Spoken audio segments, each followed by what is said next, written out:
Thank you very much and welcome to our first cichlid discovery seminar. Now, we regularly run seminars here at Majestic Aquariums and our focus has always been in keeping the fish. So tonight we're not really focusing on keeping the fish, we're focusing on the fish. So the main fish that we're going to be focusing on are what's called the Rift Lake cichlids. So the cichlids that are found in Lake Malawi and Lake Tanganyika in Africa. And the reason why we're focusing on these fish is that they're a very interesting and very diverse species of fish, which are exceptionally easy to keep. So they're very good for beginners.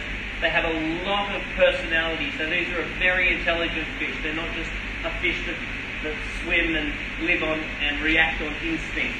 These are a fish that definitely appear to think, that have really visible hierarchy and a whole heap of personality. So, starting from the start, we've got Lake Malawi,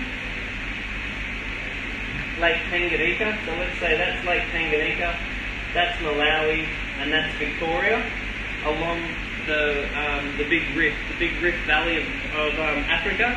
So if you imagine a mountain that are on a fault line. So as the faults are moving, the Earth's faults, these mountains have actually formed lakes. And these lakes are filled by rivers that feed them. So therefore, the fish out of the mountain, out of the rivers, which are effectively filling the mountains, are effectively the fish that have evolved in the lakes themselves. And one of the reasons why the diversity is so amazing within the cichlids is because of the cichlids' ability to adapt.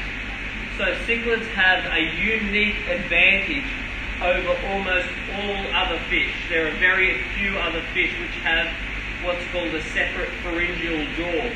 So most fish, when they actually eat something, the teeth they use to collect the food are the teeth they use to process the food.